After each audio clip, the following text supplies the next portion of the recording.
순간의 갈림길. 평범했던 일상이 단 한순간에 무너져 내리는 순간이 있습니다. 바로 가슴이 쥐어짜듯 조여오고 숨이 막히는 그 순간이지요. 눈앞이 아득해지고 몸에 힘이 빠져나가면서 이제 끝인가 하는 두려움이 밀려옵니다. 하지만 바로 그 몇 분, 그 몇 초가 삶과 죽음을 가르는 갈림길이라는 사실을 아는 분은 많지 않습니다. 오늘 저는 제 오랜 의사 생활 속에서 직접 목격한 이야기들을 바탕으로 혼자 있을 때 심장마비가 찾아오면 어떻게 살아남을 수 있는지를 말씀드리려 합니다. 제가 기억하는 환자 한 분은 일흔을 막 넘긴 남성이었습니다. 그는 평소 등산을 즐기던 분이었지만 어느 날 저녁 혼자 집에서 신문을 읽다가 갑자기 가슴이 돌덩이처럼 눌리는 통증을 느꼈습니다. 숨이 차고 식은땀이 흘렀지만 처음에는 단순한 소화불량이라 생각하며 소파에 그대로 앉아 있었습니다. 그러나 통증은 점점 더 강해졌고 결국 그는 의식을 잃었습니다. 안타깝게도 그분은 혼자 계셨고 발견되었을 때는 이미 시간이 늦었습니다. 제가 이 이야기를 꺼내는 이유는 단 하나입니다. 같은 상황이 우리 누구에게나 찾아올 수 있기 때문입니다. 심장마비는 드라마에서처럼 갑자기 쓰러져서 끝나는 경우도 있지만 사실 그전에는 반드시 신호가 있습니다. 문제는 그 신호를 어떻게 받아들이고 어떻게 행동하느냐입니다. 10분 혹은 15분.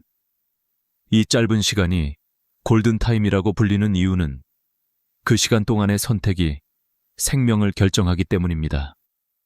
멈추어야 할지, 버텨야 할지, 도움을 요청해야 할지, 여러분은 그 순간 어떤 선택을 하실 건가요? 저는 82세의 나이로 수많은 환자들을 돌봐왔습니다. 그 경험 속에서 깨달은 한 가지는 두려움에 사로잡혀 아무것도 하지 않는 것이 가장 위험하다는 점입니다. 오히려 침착하게 준비해둔 단계를 하나씩 밟아나간 사람들은 살아남았습니다. 마치 불길 속에서 탈출구를 찾는 것처럼 혼자 있을 때의 심장마비 역시 방법이 있습니다. 여러분이 상상해 보시길 바랍니다. 늦은 밤 혼자 집에 있는데 갑자기 가슴이 조여옵니다. 전화기를 들 손이 떨리고 심장은 망치처럼 두근거리며 이제는 끝이라는 공포가 엄습합니다. 그러나 바로 그 순간 머릿속에 떠올리는 단 하나의 지침, 멈추고 숨 고르고 행동한다. 이 단순한 기억만으로도 운명은 달라질 수 있습니다. 제가 이 이야기를 드리는 이유는 단순히 의학 지식을 전달하기 위해서가 아닙니다. 나이가 들수록 혼자 있는 시간이 많아질수록 우리는 스스로를 지킬 준비가 필요합니다. 젊었을 때는 가족이 늘 곁에 있었지만 50세, 60세, 70세를 넘어가면 자주 혼자가 되지요. 바로 그 고요한 순간에 예상치 못한 심장마비가 찾아올 수 있습니다. 그렇다면 우리는 무엇을 해야 할까요? 심장마비는 절대로 남의 이야기가 아닙니다. 제 환자 중 절반 이상은 처음엔 나는 괜찮다, 설마 나에게 그런 일이 일어날까 라고 말했습니다.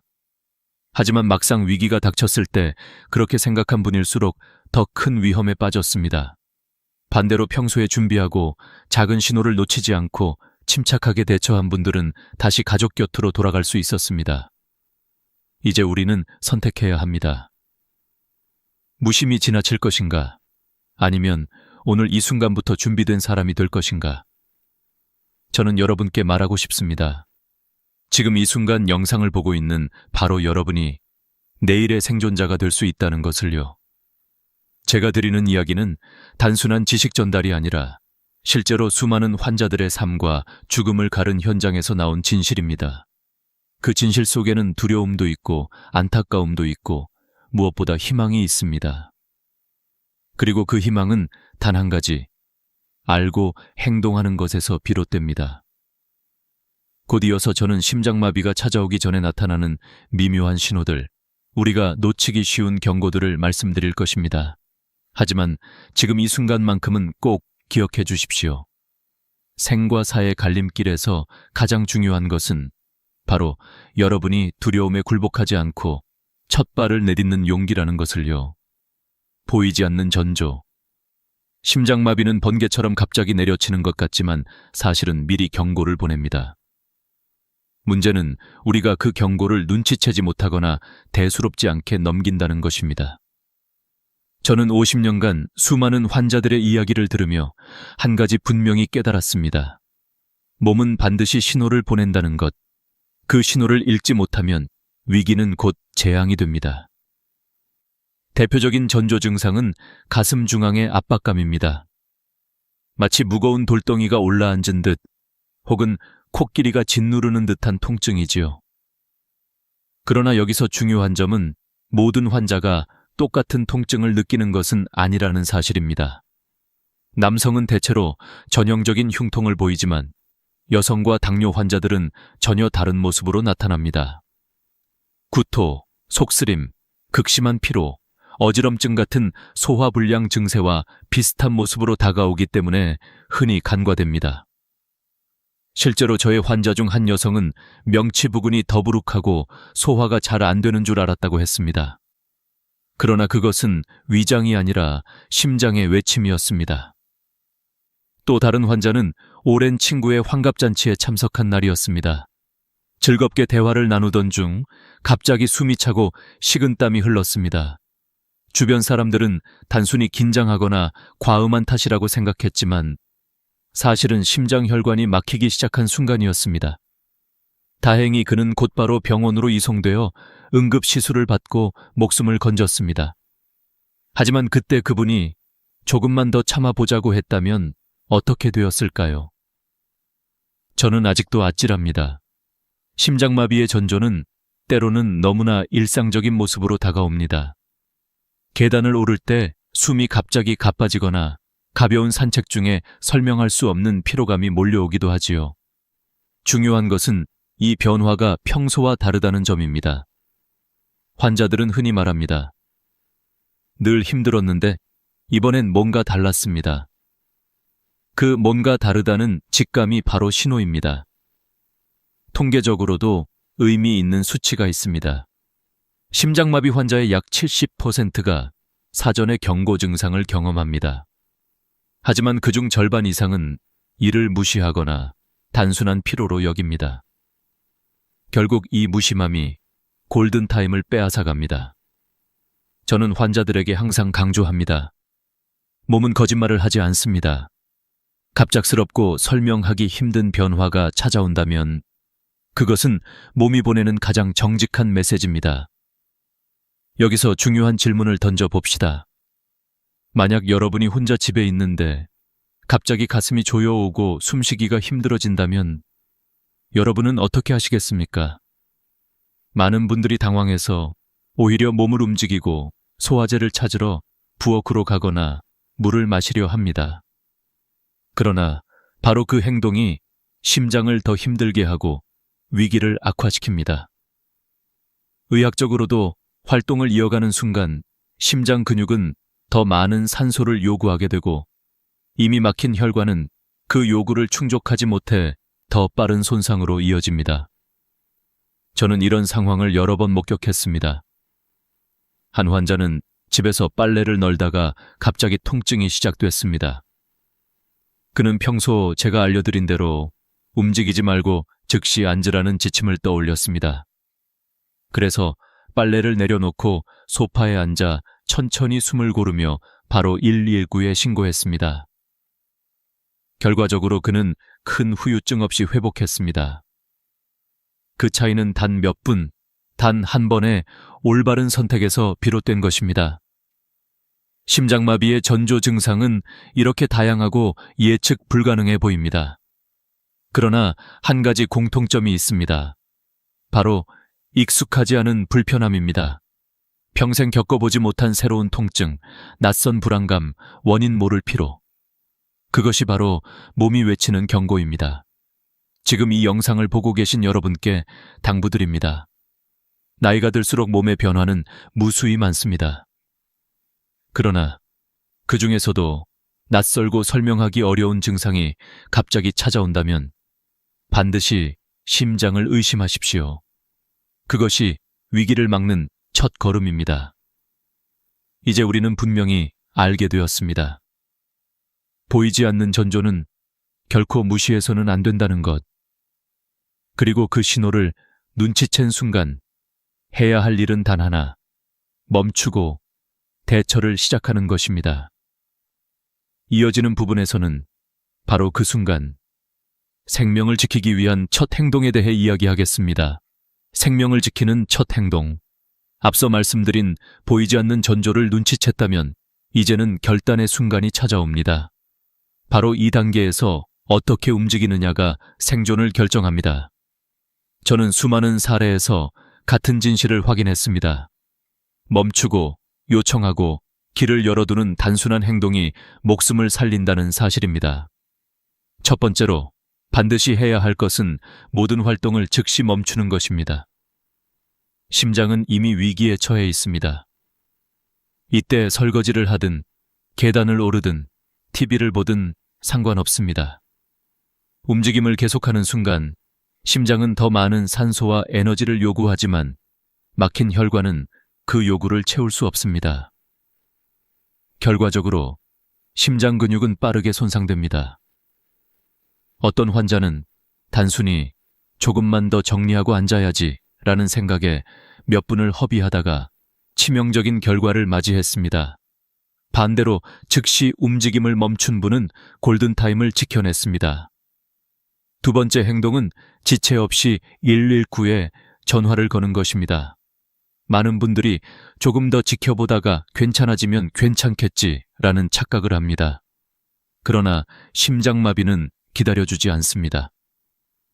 골든타임은 길어야 90분. 그 안에 막힌 혈관을 열지 못하면 심장 근육의 상당 부분이 영구적으로 손상됩니다. 그렇기 때문에 의심되는 순간 바로 119에 전화를 걸어야 합니다. 전화 연결이 되면 어렵게 설명할 필요 없습니다. 심장마비 증상이 있습니다. 가슴 통증과 호흡 곤란이 있습니다. 주소는 어디입니다. 이렇게 간단 명료하게만 말해도 구급대원은 즉시 출동합니다. 제가 기억하는 환자 이정수 씨는 평소 건강에 자신이 있던 분이었습니다. 그는 어느 토요일 오후 청소를 하다 갑자기 가슴이 죄어오는 느낌을 받았습니다. 처음엔 근육통이라고 생각해 30분을 버티다 결국 119에 전화를 했습니다. 다행히 아직 늦지 않아 병원에서 시술을 받고 회복했지만 그분이 조금만 더 지체했다면 지금 이 자리에 없었을지도 모릅니다. 저는 늘 강조합니다. 지켜보지 마십시오. 기다리지 마십시오. 심장은 기다려주지 않습니다. 세 번째 행동은 현관문을 열어두는 것입니다. 이 부분을 간과하는 분이 많습니다. 그러나 심장마비 환자는 언제든 의식을 잃을 수 있습니다. 만약 문이 잠겨 있다면 구급대원들은 들어오기 위해 문을 부수거나 시간을 허비해야 합니다. 그 몇 분의 지체가 생과 사를 갈라놓습니다. 실제로 어떤 환자는 신고 후 3분 만에 의식을 잃었지만 현관문을 열어두었기에 구급대원이 즉시 들어와 심폐소생술을 시작할 수 있었습니다. 만약 문이 잠겨 있었다면 결과는 달라졌을 것입니다. 문을 열어둘 때는 대문과 현관문을 모두 열어두는 것이 좋습니다. 구급대원들이 들 것이나 장비를 들고 들어와야 하기 때문입니다. 반려동물이 있다면 반드시 다른 방에 격리해 두십시오. 작은 강아지나 고양이도 낯선 사람을 경계해 응급처치를 방해할 수 있습니다. 저는 혼자 사시는 분들께 스마트 도어락 설치를 권합니다. 번호나 지문으로 열 수 있기 때문에 응급 상황 시 가족이나 이웃에게 비밀번호만 알려주면 큰 도움이 됩니다. 이 세 가지, 멈추기, 전화하기, 문 열기는 복잡하지 않습니다. 특별한 의학 지식도 장비도 필요 없습니다. 그러나 이 단순한 행동이 수많은 생명을 살렸습니다. 중요한 것은 두려움에 사로잡히지 않고 바로 실행하는 용기입니다. 심장은 생각보다 빨리 지쳐갑니다. 단 몇 분 사이에도 상황은 돌이킬 수 없이 악화될 수 있습니다. 저는 지금 이 순간도 묻고 싶습니다. 여러분이 만약 혼자 집에 있다가 갑자기 가슴이 죄어오고 숨쉬기 힘들어진다면 지금 이 세 가지 행동을 떠올릴 수 있습니까? 떠올리고 바로 실행할 수 있다면 여러분은 이미 생존자의 길에 들어선 것입니다. 이제 우리는 알아야 합니다. 심장이 보내는 경고를 눈치챈 그 순간 해야 할 첫 행동은 바로 멈추고 신고하고 길을 열어두는 것이라는 사실을요. 이어서 저는 약과 숫자가 지닌 의미, 그리고 의학적 근거가 어떻게 우리의 생존 확률을 끌어올리는지를 말씀드리겠습니다. 약과 숫자의 의미. 심장마비라는 거대한 파도 앞에서 우리는 무력해 보일 수 있습니다. 하지만 때로는 작은 알약 하나, 그리고 명확한 숫자 하나가 생명을 지켜줍니다. 제가 수십 년 동안 환자들을 돌보며 가장 많이 목격한 도구 중 하나는 니트로글리세린과 아스피린이라는 두 약, 그리고 90분이라는 시간의 벽이었습니다. 먼저 니트로글리세린에 대해 말씀드리겠습니다. 이 약은 협심증이나 심장질환으로 이미 처방받은 환자들이 응급 상황에서 사용하도록 하는 약입니다. 작은 알약을 혀 밑에 넣으면 1-2분 안에 흡수되어 혈관을 넓혀줍니다. 그 결과 심장으로 흐르는 혈액이 늘어나며 통증이 완화됩니다. 그러나 주의해야 할 점이 있습니다. 의사의 처방을 받지 않은 사람이 임의로 복용해서는 안 된다는 것입니다. 어떤 분들은 급한 마음에 여러 알을 한꺼번에 삼키기도 합니다. 하지만 이는 혈압을 급격히 떨어뜨려 의식을 잃게 만들 수 있습니다. 저는 실제로 이런 실수를 하신 분을 치료한 적이 있습니다. 환자는 극심한 저혈압에 빠져 결국 더 큰 위험에 놓였습니다. 그렇기에 저는 항상 강조합니다. 약은 올바른 사람, 올바른 방법으로만 사용해야 합니다. 두 번째, 약은 아스피린입니다. 아스피린은 혈소판의 응집을 막아 혈관 속 혈전이 커지는 것을 방지합니다. 그래서 막힌 혈관을 조금이라도 열어주는데 도움을 줍니다. 그러나 이 또한 모든 이가 복용할 수 있는 것은 아닙니다. 위장에 궤양이 있거나 아스피린 알레르기가 있는 분들은 위험해질 수 있습니다. 그래서 중요한 원칙이 있습니다. 먼저 119에 신고하고 의료진이나 상담원이 복용을 권했을 때만 씹어 삼키라는 것입니다. 내가 알고 있으니 그냥 먹어야겠다라는 생각이 때로는 독이 될 수 있습니다. 저는 이 점을 수없이 반복해 말씀드렸습니다. 그리고 여기서 반드시 기억해야 할 숫자가 있습니다. 바로 90분. Door to Balloon Time이라고 불리는 골든타임입니다. 이는 환자가 응급실에 도착해 막힌 혈관을 뚫는 시술을 받기까지의 이상적인 시간을 뜻합니다.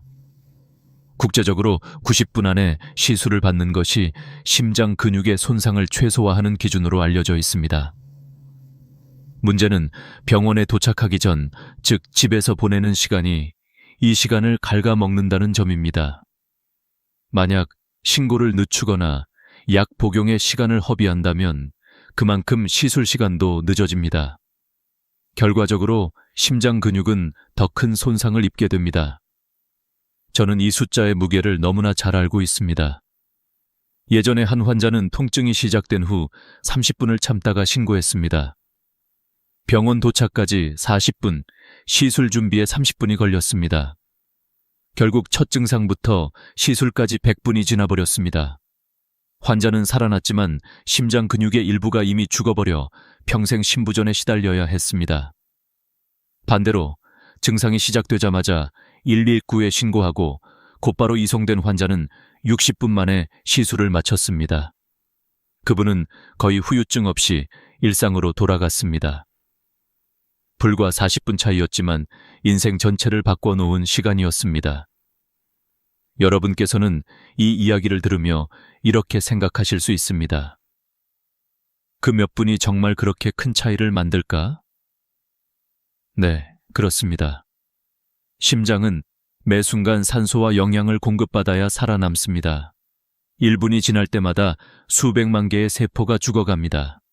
그리고 죽은 심장 근육은 다시 살아나지 않습니다. 그래서 의사들은 늘 말합니다. Time is muscle. 시간은 곧 근육이고 근육은 곧 생명이라는 뜻입니다. 저는 이 부분에서 늘 제 자신에게도 질문합니다. 만약 내가 환자라면 과연 그 순간 어떻게 행동할 것인가? 두려움과 혼란 속에서도 멈추고 신고하고 문을 열고 처방받은 약을 올바로 복용할 수 있을까? 답은 하나입니다. 평소에 머릿속에 그 절차를 새겨두어야 한다는 것입니다. 준비가 되어 있는 사람은 위기 속에서도 침착할 수 있습니다. 이제 여러분은 기억하셔야 합니다. 작은 약과 숫자의 의미를. 니트로글리세린은 처방받은 사람만 사용해야 하고 아스피린은 의료진이 권할 때만 복용해야 한다는 것. 그리고 무엇보다 90분이라는 골든타임을 지켜야 한다는 것. 이 세 가지가 여러분의 심장을 살릴 열쇠입니다. 이어지는 부분에서는 약보다 더 단순하지만 때로는 더 강력한 무기가 되는 자세와 호흡의 비밀을 말씀드리겠습니다. 아무 장비도 약도 필요 없는 그 방법이 어떻게 생존 확률을 바꾸는지 직접 보여드리겠습니다. 자세와 호흡의 비밀. 심장마비가 의심될 때 사람들은 흔히 약이나 장비가 없으면 무력하다고 생각합니다. 그러나 저는 수없이 많은 사례를 보면서 깨달았습니다. 가장 단순한 행동, 올바른 자세와 호흡법이 때로는 약보다 강력한 무기가 된다는 사실을요. 환자가 증상을 느낄 때 가장 먼저 해야 할 것은 안전한 자세를 취하는 것입니다. 바닥이나 침대에 편히 누워 다리를 약간 구부리고 무릎 밑에 쿠션을 받쳐주면 심장으로 돌아오는 혈액량이 안정됩니다. 호흡이 특히 힘들다면 상체를 30도에서 45도 정도 세워 반쯤 기대 앉는 자세가 좋습니다. 이 자세는 폐가 더 넓게 펴져 산소가 원활히 들어오게 돕습니다. 반대로 완전히 엎드리거나 높은 곳에 앉는 것은 위험합니다. 의식을 잃었을 때 낙상할 수 있고 호흡을 방해하기 때문입니다. 저는 이런 작은 자세 하나가 환자의 생명을 바꿔놓는 장면을 여러 번 보았습니다. 예를 들어 69세 김영선 씨는 어느 날 갑작스러운 흉통과 어지럼증을 느꼈습니다. 처음엔 화장실 변기에 앉아 있었지만 점점 쓰러질 것 같다는 예감에 거실 소파로 옮겨 반쯤 기대는 자세를 취했습니다. 덕분에 의식을 잃을 때에도 안전하게 누워 있었고 구급대원이 도착했을 때 즉시 응급처치를 받을 수 있었습니다. 만약 딱딱한 바닥이나 좁은 공간에 그대로 쓰러졌다면 더 큰 부상을 입었을지도 모릅니다. 두 번째로 중요한 것은 호흡입니다. 심장마비 상황에서는 심장이 충분히 혈액을 내보내지 못해 온몸이 산소 부족 상태에 빠집니다. 이때 호흡을 제대로 유지하지 못하면 뇌와 심장 모두 빠르게 손상됩니다. 그래서 필요한 것이 바로 4R6 호흡법입니다. 코로 천천히 4초간 숨을 들이마시고 입으로 6초간 길게 내쉬는 방법입니다. 이 단순한 리듬은 놀라운 효과를 냅니다. 호흡이 가다듬어지면서 심박수가 안정되고 혈압이 지나치게 치솟는 것을 막아줍니다. 제가 잊지 못하는 환자 이순자 씨는 30년 동안 요가를 배워온 분이었습니다. 어느 날 밤 심장마비 증상이 찾아왔을 때 그녀는 평소 연습한 호흡법을 떠올렸습니다. 천천히 숨을 들이마시고 길게 내쉬며 몸을 진정시켰습니다. 구급차가 도착했을 때도 의식이 명료했고 산소 공급이 원활해 큰 후유증 없이 회복할 수 있었습니다. 의료진도 놀랄 만큼 침착한 대응이었습니다. 호흡 하나가 생사를 가른 순간이었습니다. 반대로 제가 경고하고 싶은 잘못된 행동도 있습니다. 일부는 기침을 세게 하면 심장을 살릴 수 있다는 속설을 믿습니다. 그러나 이는 의학적으로 근거가 없고 오히려 혈압을 불안정하게 만들어 위험을 키울 수 있습니다. 또 어떤 분들은 갈증을 참지 못하고 물을 마시려 합니다. 그러나 의식을 잃으면 물이 기도로 넘어가 질식의 위험을 초래합니다. 따라서 심장마비가 의심될 때는 절대 물을 마시지 말고 기침을 억지로 하지 않아야 합니다. 또한 토하려는 느낌이 든다면 억지로 참지 말고 고개를 옆으로 돌려야 합니다. 그래야 기도로 음식물이 넘어가지 않습니다. 목을 조이는 넥타이나 벨트, 브래지어 같은 것은 반드시 느슨하게 풀어주어야 합니다.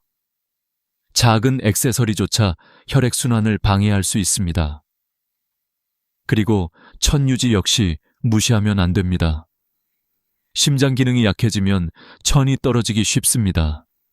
가벼운 이불이나 담요로 몸을 덮어 따뜻하게 유지해야 합니다. 이 모든 행동은 너무 단순해 보입니다. 그러나 저는 현장에서 분명히 보았습니다.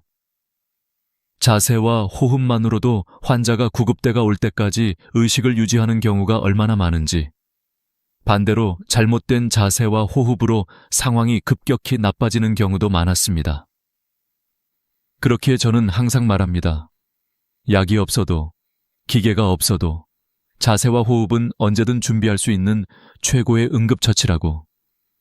여러분이 만약 지금 혼자 계시다가 갑자기 숨이 막히는 느낌을 받는다면 머릿속에 단 하나만 떠올리십시오.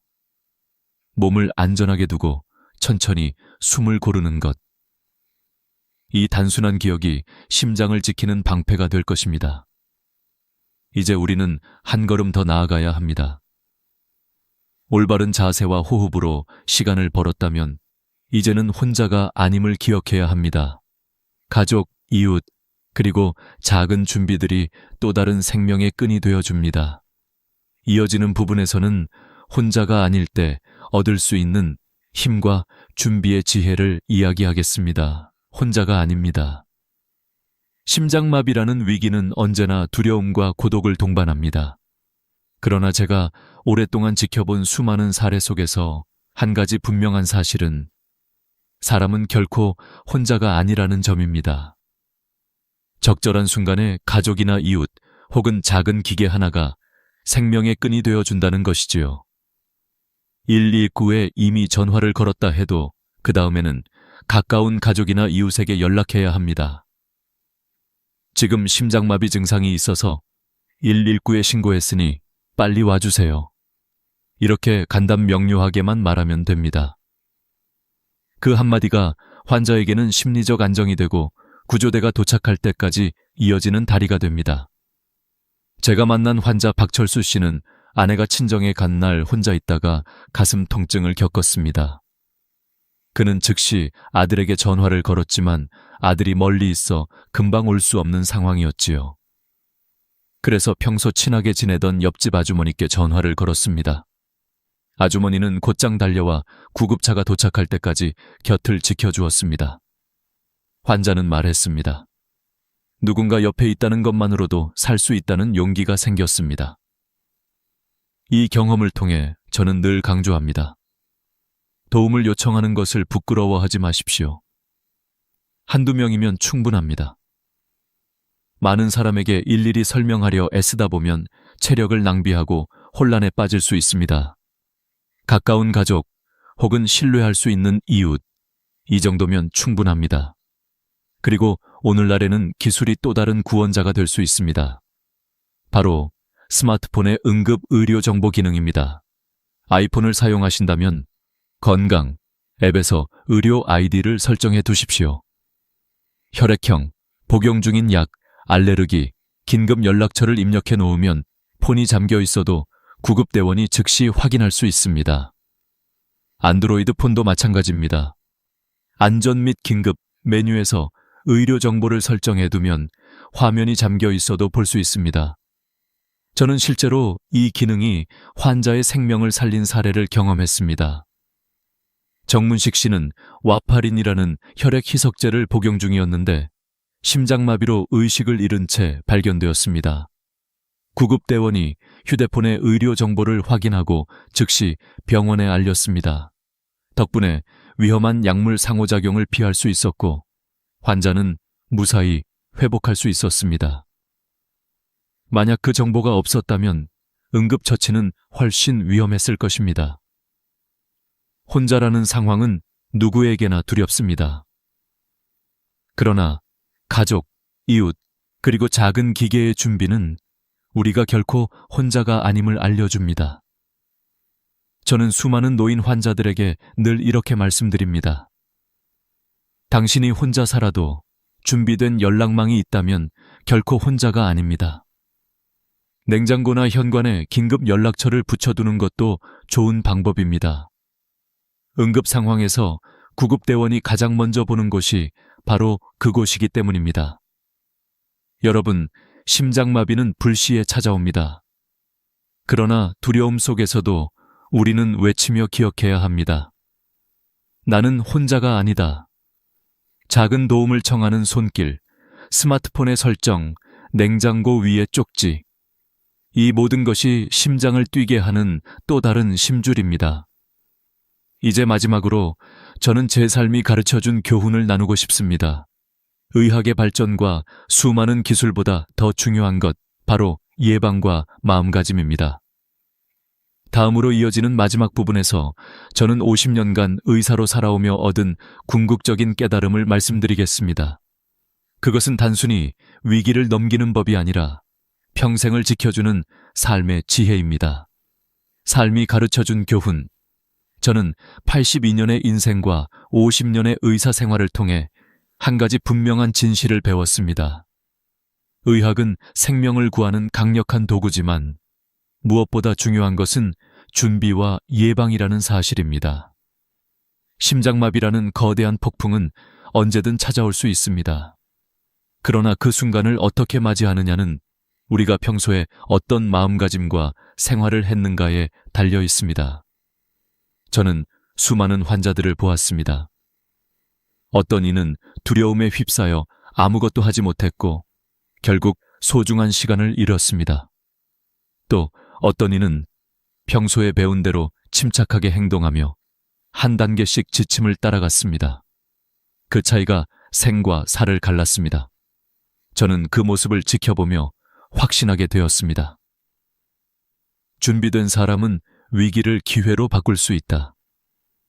예방은 단순한 구호가 아닙니다. 고혈압, 당뇨, 고지혈증 같은 기저질환을 관리하는 것, 규칙적인 운동과 균형 잡힌 식단, 정기적인 검진을 받는 것이 모두 예방입니다. 특히 가족력이 있는 분들은 더 일찍부터 심장 검사를 시작해야 합니다.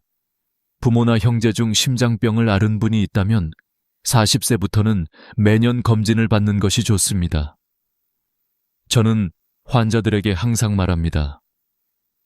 병원은 아플 때만 오는 곳이 아니라 아프지 않기 위해 오는 곳입니다. 그리고 저는 또 한 가지를 강조하고 싶습니다. 그것은 두려움을 다루는 법입니다. 실제로 위기 상황에서 살아남은 환자들은 공통적으로 이렇게 말했습니다. 겁이 났지만 차근차근 내가 할 수 있는 일을 해나갔습니다. 바로 이 태도가 운명을 바꾸었습니다. 두려움을 없앨 수는 없습니다. 그러나 두려움 속에서 움직이는 법을 아는 것, 그것이 진정한 용기입니다. 78세 윤봉선 씨의 이야기가 떠오릅니다. 어느 늦은 밤 혼자 있을 때 심장마비가 찾아왔습니다. 그러나 그는 며칠 전 손녀에게 들은 응급 대처법을 떠올리며 침착하게 행동했습니다. 신고, 문 열기, 올바른 자세, 호흡. 그는 차근차근 단계를 밟아나갔고 결국 무사히 살아남았습니다. 나중에 그가 제게 이렇게 말했습니다. 그 순간 나는 죽음보다도 내가 아직 할 수 있다는 생각에 집중했습니다. 그 말은 제 마음속 깊이 새겨졌습니다. 여러분, 이 이야기를 끝까지 들어주신 지금 이 순간부터 여러분은 이미 준비된 사람입니다. 오늘 배운 7단계를 마음속에 새기고 평소 생활에서 작은 예방들을 실천한다면 심장마비라는 폭풍이 닥쳐도 두려움 속에서 길을 찾을 수 있습니다. 저는 의사로서 또 한 인간으로서 여러분께 마지막으로 이렇게 말씀드리고 싶습니다. 지식은 생명을 구합니다. 준비는 두려움을 이깁니다. 그리고 용기는 운명을 바꿉니다. 오늘 이 시간을 통해 여러분 모두가 생명을 지키는 지혜를 얻으셨기를 바랍니다. 그리고 부디 실제로 이런 상황이 찾아오지 않기를 진심으로 기원합니다. 하지만 만약 그 순간이 온다면 오늘 배운 것들을 떠올리며 침착하게 행동해 주시기를 바랍니다. 영상이 도움이 되셨다면 좋아요와 구독을 눌러주십시오. 그것은 단순한 클릭이 아니라 더 많은 분들에게 생명을 지킬 정보를 전하는 길입니다. 주변의 소중한 분들에게도 꼭 공유해 주십시오. 여러분의 작은 행동 하나가 누군가의 생명을 지킬 수 있습니다. 저는 다음 영상에서 또 다른 건강의 지혜와 삶의 이야기를 들고 찾아뵙겠습니다. 여러분 모두 건강하시고 평안하시기를 기원합니다. 감사합니다. 오늘 밤은 평범한 밤이 아닙니다. 여러분이 수십 년 동안 새벽마다 눈을 뜨고 뒤척이며 힘들어했던 그 시간이 오늘 여기서 바뀌기 시작합니다. 저는 오랫동안 수면 문제로 고생하는 어르신들을 만나왔고 직접 제 몸으로도 그 고통을 겪어왔습니다. 새벽 3시, 이유 없이 번쩍 눈이 떠지고 다시는 잠들지 못해 천장을 바라보다가 아침을 맞이하는 날이 얼마나 괴로운지 저는 잘 압니다. 수면제에 기대어도 효과는 짧고 오히려 불안감만 커집니다. 그런데 오늘 제가 전할 이야기는 다릅니다. 수면제 없이도 자연스럽게 매일 밤 7시간 이상 깊이 잠들 수 있는 방법이 있다는 것, 바로 음식과 생활 습관 속에 숨겨져 있습니다. 여러분도 느끼시지 않나요? 나이가 들면서 몸은 조금씩 달라지고 밤마다 깊은 잠에 빠지던 젊은 시절의 기억은 점점 멀어져 갑니다. 하지만 숙면은 결코 과거의 이야기가 아닙니다. 지금도 다시 되찾을 수 있습니다. 중요한 건 포기하지 않는 마음과 올바른 지식입니다. 이 두 가지가 합쳐지면 잃어버린 잠은 언제든 돌아옵니다. 저는 이 이야기를 시작할 때 일부러 무겁게 열었습니다. 왜냐하면 여러분이 이 고통을 얼마나 오래 안고 살아왔는지 알기 때문입니다. 그러나 동시에 오늘 밤이 반전의 시작이 될 수 있다는 희망을 전하고 싶기 때문입니다. 저도 그랬습니다. 그리고 수많은 환자분들이 그랬습니다. 믿기 어렵겠지만 어떤 분은 수십 년 동안 수면제를 먹어야 겨우 2-3시간 눈을 붙일 수 있었는데 지금은 매일 밤 자연스럽게 7시간을 잔다고 합니다. 어떻게 그럴 수 있었을까요? 마법 같은 약 때문이 아닙니다. 특별한 수술이나 거창한 치료 때문도 아닙니다. 바로 일상 속에서 무심코 지나치던 5가지 음식, 그리고 작은 습관의 변화가 기적을 만들었습니다. 제가 오늘 이 자리에서 드리는 이야기는 단순한 정보 전달이 아닙니다. 저 자신이 또 수많은 노년의 환자분들이 직접 체험한 생생한 변화의 기록입니다. 여러분은 지금 어떤 상태로 이 영상을 보고 계신가요? 혹시 오늘도 오늘 밤은 또 어떻게 버틸까 걱정하면서 휴대폰을 들고 계신가요? 혹은 나이 들면 원래 잠이 안 오는 거지라며 체념하고 계신가요? 하지만 절대 그렇지 않습니다.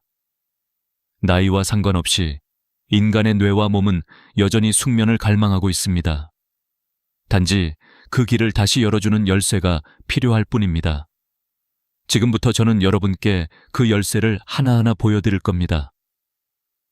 5가지 음식이 어떻게 뇌 속 호르몬을 자극하고 어떻게 근육을 풀어주며 어떻게 신경계를 안정시키는지, 또 왜 저녁에 1시간, 잠자리에 들기 전에 몇 분이 그렇게 중요한지, 무엇을 잘못하면 효과가 사라지고 무엇을 바꾸면 곧장 숙면이 시작되는지, 이 이야기를 듣다 보면 여러분은 아마 이런 생각을 하실 겁니다. 정말 나도 가능할까? 네, 가능합니다. 실제로 많은 분들이 가능했습니다. 체리 주스 한 잔으로 새벽마다 깨던 습관이 사라진 분, 바나나 반 개로 불안한 마음이 잦아든 분, 상추차 몇 장으로 평생 불면을 끄는 분, 다 다릅니다. 하지만 공통점은 있습니다. 믿고 꾸준히 실천했다는 것. 오늘 영상은 단순히 잠에 좋은 음식 나열이 아닙니다. 더 깊은 이야기, 더 실질적인 비밀을 담았습니다. 아마 듣는 내내 아, 이래서 그랬구나 하고 고개를 끄덕이게 되실 겁니다. 왜냐하면 과학과 경험이 합쳐져 있기 때문입니다. 저는 전문적인 연구와 실제 환자의 이야기를 함께 들려드리려 합니다. 그렇게 해야만 진짜 신뢰가 생기니까요. 이제 여러분의 밤은 달라질 겁니다. 단순히 잠을 자는 시간이 늘어나는 것이 아닙니다. 아침에 눈을 떴을 때 느끼는 개운함, 낮에 느껴지는 활력, 대화할 때 자연스럽게 나오는 미소, 그 모든 게 함께 돌아옵니다. 이것이 숙면의 진짜 힘입니다. 그러니 지금 이 순간 마음을 열고 이 이야기를 끝까지 들어주세요. 여러분이 기다려온 답은 멀리 있지 않습니다. 바로 여러분의 식탁과 일상 속에 숨어 있습니다. 오늘 밤 새벽 3시에 번쩍 깨던 그 순간이 사라지는 날이 될 수도 있습니다. 잠이 우리를 떠난 이유를 이해하는 것은 아주 중요합니다. 단순히 나이가 들어서가 아닙니다. 많은 분들이 60세 넘으면 원래 잠이 줄어드는 거야 라고 생각하시지만 사실 그것은 오해입니다. 진짜 원인은 우리 몸속 호르몬과 생활 리듬의 변화에 있습니다. 젊을 때는 저녁이 되면 자연스럽게 졸음이 쏟아졌는데 지금은 오히려 눈이 또렷해지고 시계만 자꾸 보게 되는 이유가 있습니다. 가장 큰 원인은 멜라토닌과 세로토닌의 감소입니다. 멜라토닌은 잠 호르몬이라 불리고 세로토닌은 마음을 안정시켜 잠의 문을 열어주는 역할을 합니다. 그런데 20대와 비교했을 때 70대의 멜라토닌 분비량은 절반 이하로 줄어듭니다. 세로토닌 역시 햇빛, 운동, 식사 패턴에 따라 크게 좌우되는데 나이가 들면 활동량과 햇빛 노출이 줄어들면서 점점 부족해집니다. 그러니 밤이 와도 몸은 잠에 들어갈 신호를 만들지 못하고 결국 눈을 뜬 채 뒤척이게 되는 겁니다. 여기에 더해지는 것이 코르티솔입니다. 스트레스 호르몬이라고 부르는 코르티솔은 원래 아침에 분비되어 몸을 깨우는 역할을 합니다. 그런데 나이가 들수록 코르티솔 분비 패턴이 흐트러져 밤에도 높게 유지되는 경우가 많습니다. 그래서 마음이 괜히 불안하고 작은 소리에도 예민해지며 깊은 잠에 들어가지 못하는 것이지요. 생활 습관도 빼놓을 수 없습니다. 퇴직 후 낮 동안 활동량이 줄고 텔레비전이나 휴대폰 화면을 오래 보게 되면서 몸의 생체 시계가 혼란스러워집니다. 특히 화면에서 나오는 블루라이트는 멜라토닌 생성을 억제해 지금은 낮이야 라는 잘못된 신호를 뇌에 보냅니다. 그러니 밤 10시에도 12시에도 뇌는 잠들 준비를 하지 않는 겁니다. 의학적으로 보면 이 모든 것은 수면 위생이 무너진 결과입니다. 잠이 단순히 피곤하니까 오는 것이 아니라 우리 몸의 리듬과 호르몬이 조화를 이룰 때 찾아온다는 사실을 잊기 쉽습니다. 나이가 들수록 이 조화가 약해지는데 여기서 중요한 것은 되돌릴 수 있다는 점입니다. 멜라토닌은 음식과 습관으로 보충할 수 있고 세로토닌은 햇빛과 활동으로 충분히 되살릴 수 있습니다. 코르티솔 역시 올바른 저녁 루틴을 통해 안정시킬 수 있습니다.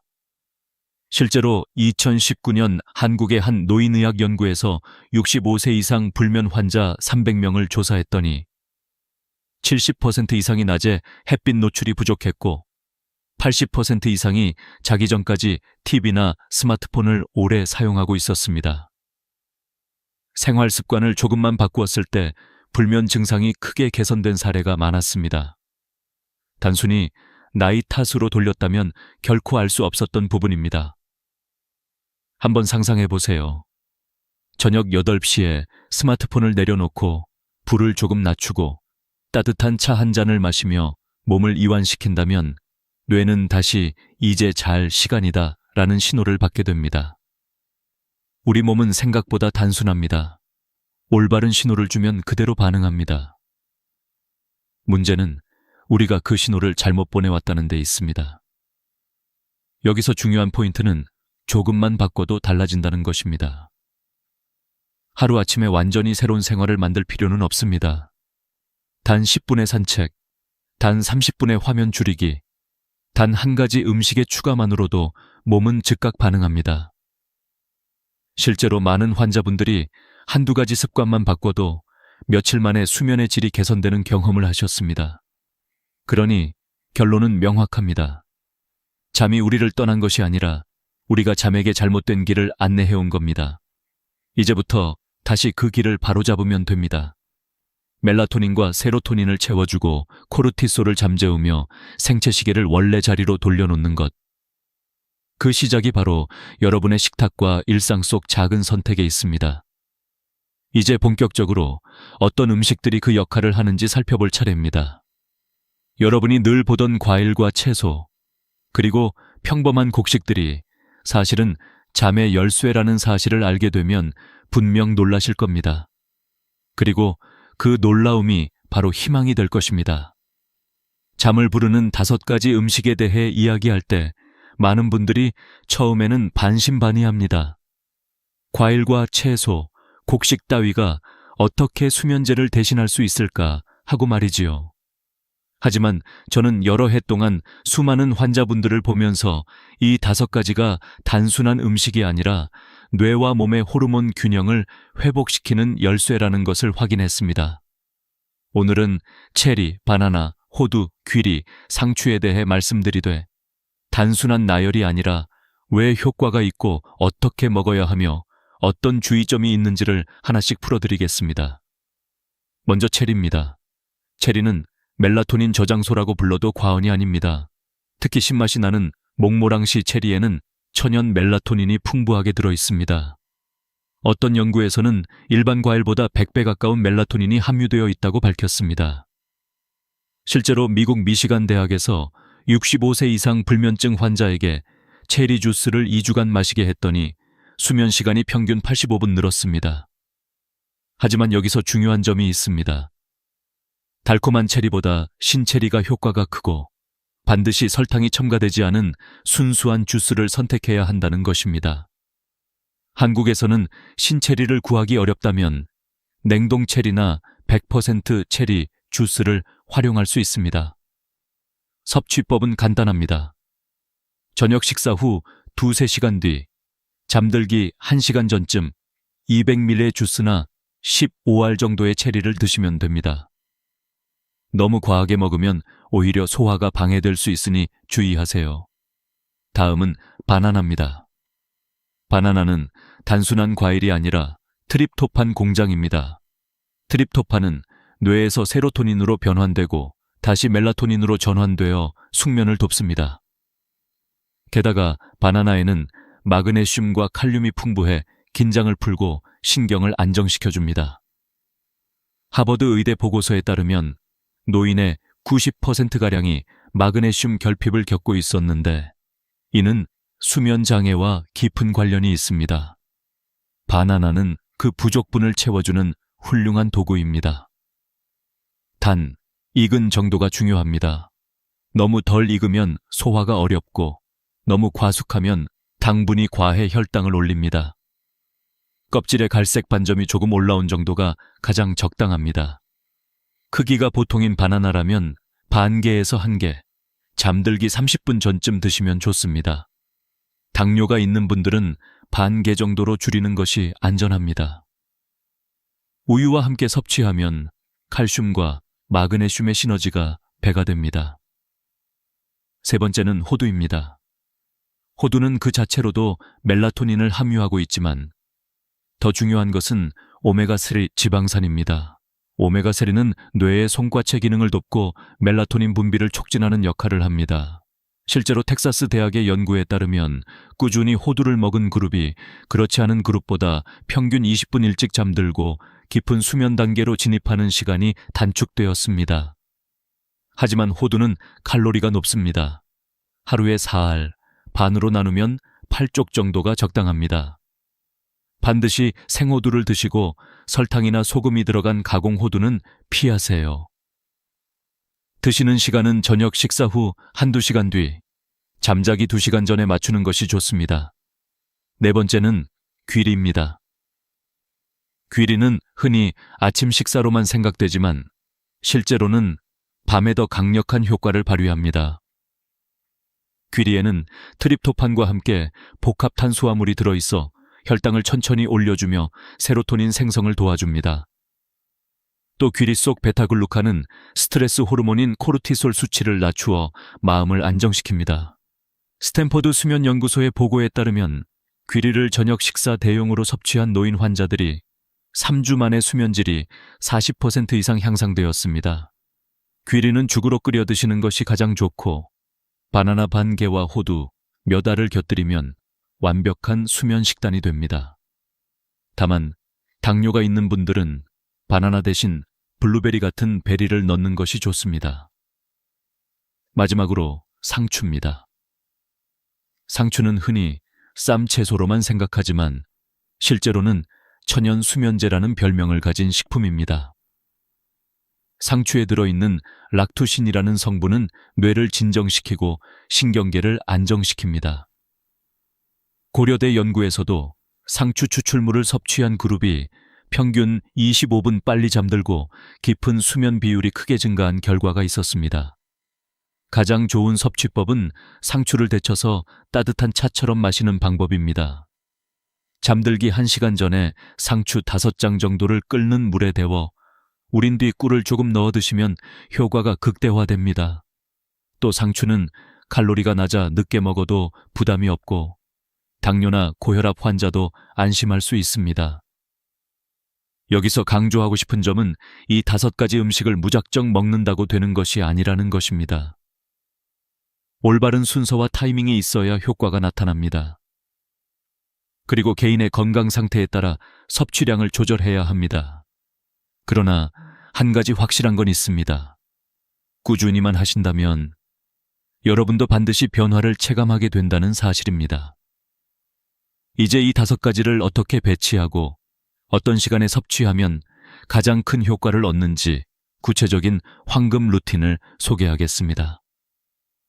저녁 황금 루틴이라고 하면 단순히 식사 시간이 아니라 우리 몸이 숙면을 준비하는 가장 중요한 시간표를 말합니다. 많은 분들이 좋은 음식을 알고도 효과를 보지 못하는 이유는 바로 이 타이밍을 지키지 않기 때문입니다. 저는 30년 넘는 경험 끝에 저녁 6시부터 10시까지의 4시간이 가장 결정적이라는 것을 알게 되었습니다. 오늘은 그 4시간 동안 무엇을 어떻게 해야 하는지를 순서대로 말씀드리겠습니다. 먼저 저녁 6시입니다. 이 시간은 귀리를 활용한 가벼운 식사를 하기에 가장 좋습니다. 너무 기름지고 무거운 음식은 소화를 방해하고 위장을 더디게 만들어 수면의 질을 떨어뜨립니다. 귀리 3큰술에 물 300ml를 넣고 10분 정도 끓이면 따뜻하고 부드러운 죽이 됩니다. 여기에 바나나 반 개를 잘게 썰어 넣으면 트립토판이 보충되고 호두 몇 알을 곁들이면 오메가3의 힘까지 더해집니다. 이렇게 하면 단순히 배를 채우는 것이 아니라 숙면 호르몬을 만들어내는 재료를 몸에 차곡차곡 쌓아주는 셈입니다. 저녁 7시 30분쯤에는 상추를 드시는 게 좋습니다. 식사 후 약 1시간 반 뒤가 가장 적절한데 상추 5장 정도를 가볍게 쌈으로 드시거나 뜨거운 물에 데쳐 차로 마시면 됩니다. 이 시점에서 상추의 락투신 성분이 서서히 흡수되며 신경계를 안정시키기 시작합니다. 늦은 밤에 긴장하거나 불안감이 심해지는 분들은 이 상추차가 큰 도움이 될 것입니다. 저녁 8시 30분은 호두 타임입니다. 저녁 식사로부터 약 2시간 반이 지난 이 시간에 호두 4알 정도를 천천히 씹어 드세요. 호두 속 오메가3가 뇌 속 멜라토닌 분비를 돕고 그 효과가 2~3시간 뒤 본격적으로 나타나기 시작합니다. 주의할 점은 너무 늦게 드시면 소화가 부담이 될 수 있다는 것입니다. 따라서 이 시간대가 가장 적절합니다. 저녁 9시에는 체리를 섭취할 시간입니다. 100% 체리 주스 200ml 한 잔이나 생체리 15알 정도가 적당합니다. 이때부터 체리의 천연 멜라토닌이 혈액으로 흡수되어 약 1시간 후 자연스러운 졸음을 불러옵니다. 특히 새벽에 자주 깨던 분들은 체리의 효과를 뚜렷하게 체감하실 수 있습니다. 단, 설탕이 들어간 제품은 피해야 합니다. 마지막으로 저녁 10시, 이제는 잠자리에 들 준비를 해야 합니다. 불을 최대한 낮추고 스마트폰과 TV는 꺼두셔야 합니다. 블루라이트는 멜라토닌 생성을 억제하기 때문에 지금까지 쌓아온 모든 노력이 무너질 수 있습니다. 실내 온도는 약 18, 20도. 너무 덥지 않고 시원한 정도가 좋습니다.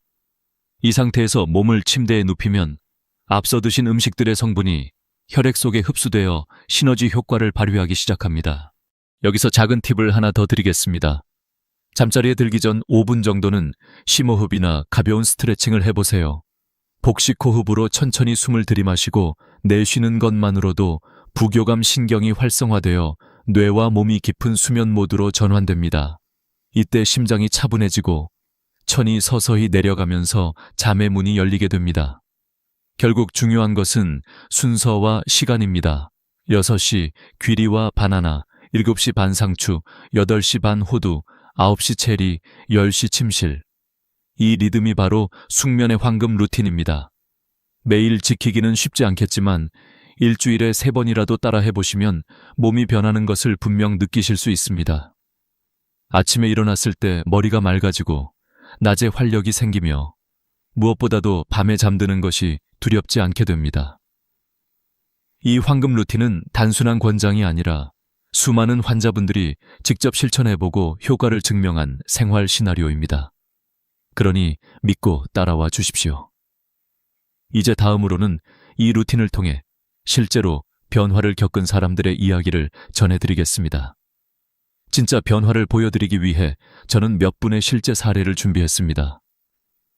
이름은 가명이지만 모두 제가 직접 상담하고 지켜본 어르신들의 이야기입니다. 이분들의 경험은 단순한 데이터가 아니라 여러분과 똑같이 새벽마다 눈을 뜨고 고통받던 사람들이 어떻게 달라졌는지를 보여주는 생생한 증거입니다. 첫 번째 사례는 72세 김영자 할머니입니다. 평생 농사일을 하며 부지런히 살아오셨지만 정년 이후 활동이 줄면서 밤마다 잠을 이루지 못하셨습니다. 새벽 2, 3시면 늘 눈이 떠지고 다시 잠들지 못해 피곤한 하루를 보내셨습니다. 병원에서는 수면제를 권했지만 부작용이 걱정되어 쉽게 손이 가지 않았습니다. 그러다 우연히 체리와 호두, 귀리죽을 활용한 루틴을 시작하셨습니다. 처음 3일은 큰 차이를 못 느끼셨지만 일주일이 지나자 새벽에 깨는 횟수가 줄었고 3주 뒤에는 평균 수면 시간이 5시간에서 7시간으로 늘었습니다. 특히 가장 감격스러웠던 건 아침에 일어났을 때 머리가 맑다는 느낌을 오랜만에 되찾으셨다는 것이었습니다. 두 번째 사례는 78세 박철수 어르신입니다. 젊은 시절부터 회사 일로 스트레스가 많아 늘 불면증에 시달려 왔습니다. 퇴직 후에는 오히려 더 심해져 하루 3시간 이상 자지 못하는 날이 많았고 낮에는 기운이 없어 산책조차 힘들어졌습니다. 이 어르신은 상추차와 바나나를 중심으로 한 루틴을 시작하셨습니다. 특히 바나나 반 개와 따뜻한 우유를 잠들기 30분 전에 드시는 습관을 매일 지켰습니다. 놀랍게도 2주 만에 수면 시간이 4시간에서 6시간 반으로 늘었고 한 달 뒤에는 밤새 깨는 일이 거의 사라졌습니다. 더 중요한 변화는 낮의 활력이었습니다. 그전에는 점심만 먹으면 늘 졸음이 쏟아졌는데 지금은 동네를 2바퀴 산책할 정도로 기운이 돌아왔습니다. 세 번째는 85세 이순덕 할머니 이야기입니다. 이분은 15년 넘게 수면제 없이는 단 1시간도 잘 수 없었습니다. 하루 3알씩 약을 먹었지만 새벽마다 4-5번 깨는 생활이 이어졌습니다. 그런데 귀리죽과 상추차, 체리 주스를 결합한 루틴을 2주 동안 꾸준히 지킨 후 놀라운 변화가 찾아왔습니다. 처음에는 반신반의했지만 열흘쯤 지나자 약을 절반으로 줄여도 괜찮아졌고 3주 만에 수면제를 완전히 끊으셨습니다. 지금은 밤 10시에 잠들어 새벽 5시까지 한 번도 깨지 않고 주무십니다. 무엇보다 표정이 달라지셨습니다. 예전에는 늘 피곤해 지친 얼굴이었는데 이제는 아침마다 이게 꿈인지 생신지 모르겠다며 활짝 웃으십니다. 이 세 사례에는 공통점이 있습니다. 첫째, 음식과 생활 루틴을 꾸준히 지켰다는 점. 둘째, 효과가 바로 나타나지 않아도 포기하지 않았다는 점. 셋째, 작은 변화를 즐기며 몸의 신호에 귀 기울였다는 점입니다. 바로 이 꾸준함이 기적을 만들어낸 것입니다. 의학적 지표로도 확인할 수 있습니다. 수면의 질을 평가하는 지표인 PSQI 점수는 루틴 전에는 평균 15점 이상으로 심한 불면 상태였지만 4주 후에는 7점 이하로 내려가 정상 범주에 들어왔습니다. 또 수면다원 검사에서도 깊은 수면 단계가 늘어난 것이 확인되었습니다. 단순한 기분의 문제가 아니라 실제로 뇌파와 호르몬 수치가 변화한 것입니다. 하지만 모든 분들에게 똑같은 방식이 통하는 것은 아닙니다. 당뇨가 있으신 분들은 바나나와 체리를 조심해야 하고 신장이 약한 분들은 칼륨이 많은 음식을 과다 섭취하면 안 됩니다. 또 약을 드시는 분들은 담당 의사와 상의하는 것이 필요합니다. 중요한 것은 무조건 따라하기보다는 자신의 몸 상태를 이해하고 맞게 적용하는 것입니다. 이처럼 음식과 생활 루틴은 단순한 보조 수단이 아니라 노년의 몸이 잃어버린 균형을 되찾는 가장 자연스러운 길입니다. 많은 분들이 이 나이에 무슨 소용이 있겠나 하고 말하지만 실제로 80대, 90대에도 변화는 충분히 일어납니다. 숙면은 절대 젊은이들만의 특권이 아닙니다. 이제 여러분도 상상해 보시길 바랍니다. 오늘 밤 체리 주스 한 잔, 상추차 한 잔, 호두 몇 알을 통해 내일 아침 눈을 떴을 때 느껴질 상쾌함을, 이 작은 변화들이 모여서 여러분의 하루와 인생을 완전히 바꿔놓을 수 있습니다. 이제 여러분께 제안드리고 싶은 것은 7일 도전입니다. 단 일주일만 진심으로 실천해 보시면 몸이 어떻게 반응하는지 스스로 느끼실 수 있습니다. 많은 분들이 내가 지금까지 수십 년을 못 잤는데 일주일 만에 뭐가 달라지겠어? 라고 말씀하시지만 실제로는 3, 4일만 지나도 작은 변화가 시작됩니다. 첫째 날에는 단순히 귀리죽과 체리 주스를 시도해 보세요. 저녁 6시에 귀리죽을 끓여 드시고 9시에 100% 체리 주스 200ml 한 잔을 마셔보는 겁니다. 이틀째에는 상추차를 추가해 보세요. 저녁 7시 반쯤 상추 5장을 데쳐 따뜻한 차로 마시면 긴장이 풀리기 시작합니다. 셋째 날부터는 호두 4알을 저녁 8시 반쯤 씹어 드시고 넷째 날에는 바나나 반 개를 저녁 9시 직전에 드셔보세요. 이렇게 하루하루 새로운 음식을 더하면서 몸이 반응하는 변화를 기록해 두는 겁니다. 5째 날쯤 되면 새벽에 깨는 횟수가 줄어들고 6째 날에는 아침에 눈을 떴을 때 개운함이 다르게 느껴질 겁니다. 그리고 일주일째 되는 날 수면 시간을 체크해 보세요. 5시간 남짓이던 수면이 6시간 이상으로 늘어나 있을 가능성이 큽니다. 여기서 중요한 건 포기하지 않는 것입니다. 혹시 7일 만에 큰 변화가 없더라도 최소 4주간은 꾸준히 실천해야 진짜 효과가 나타납니다. 이 도전을 성공적으로 이어가기 위해서는 수면 일지를 작성하는 것이 좋습니다. 오늘 몇 시에 무엇을 먹었는지, 몇 시에 잠자리에 들었는지, 몇 번이나 깼는지, 아침 기분은 어땠는지를 간단히 기록하세요. 이런 작은 습관이 오히려 뇌에 긍정적인 자극을 주어 숙면을 강화합니다. 또 스스로 변화를 확인할 수 있기 때문에 동기부여도 됩니다. 4주간의 유지 전략도 필요합니다. 첫째, 음식 섭취는 일정하게 지키되 가끔 변화를 주세요. 예를 들어 체리 대신 블루베리를, 귀리 대신 보리차를 활용하는 식입니다. 둘째, 수면 환경은 항상 일정하게 유지하세요. 방 온도는 18, 20도, 조명은 최대한 낮추고 전자기기는 9시 이후 사용하지 않는 것이 좋습니다. 셋째, 낮에 20분 정도의 햇빛 산책을 꼭 포함하세요. 세로토닌 분비가 늘어나 밤에 멜라토닌으로 전환되며 숙면을 돕습니다. 그리고 중요한 건 재발 방지입니다. 많은 분들이 한동안 좋아졌다가 다시 원래대로 돌아갑니다. 가장 흔한 이유는 생활 리듬의 무너짐입니다. 모임이나 여행이 있더라도 되도록 일정한 시간에 식사하고 잠자리에 드는 습관을 유지해야 합니다. 또 과식, 음주, 늦은 카페인 섭취는 다시 불면을 불러옵니다. 특히 커피뿐 아니라 홍차, 녹차, 초콜릿에도 카페인이 있다는 점을 잊지 마세요. 이제 저는 여러분께 하나의 교훈을 전하고 싶습니다. 숙면은 결코 거창한 치료나 비싼 약에서 오는 것이 아닙니다. 매일의 작은 선택, 오늘 저녁의 식탁과 생활 습관에서 시작됩니다.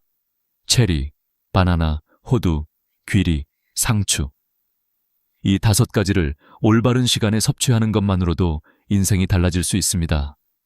마지막으로 기억하세요. 숙면은 단순히 밤에 잘 자는 것이 아닙니다. 낮에 활력이 생기고 관계가 따뜻해지고 건강이 회복되는 출발점입니다. 여러분이 오늘 이 영상을 보고 작은 도전을 시작한다면 일주일 후에는 분명 새로운 자신을 발견하게 될 것입니다. 그리고 4주 뒤에는 이렇게 말할 수 있을 겁니다.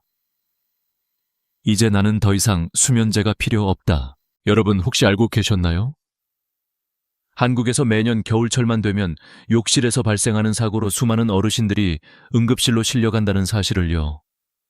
언론에는 잘 드러나지 않지만 의료 현장에서 40년 이상 환자를 지켜본 제 경험으로 말씀드리면 이 문제는 단순히 불편이나 작은 상처에 그치지 않습니다.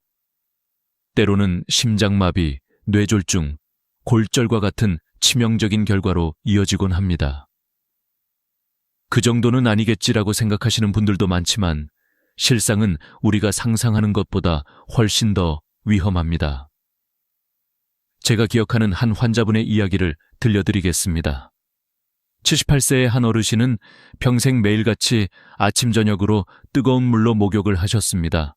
가족들은 늘 아버지가 건강한 건 매일 목욕 덕분이다 라고 자랑했지요. 하지만 어느 추운 겨울날 욕실에서 갑자기 쓰러지셨습니다.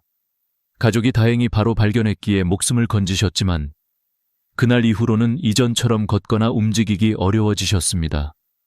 깨끗한 습관이라 믿었던 행동이 오히려 인생의 균형을 바꿔놓은 것입니다.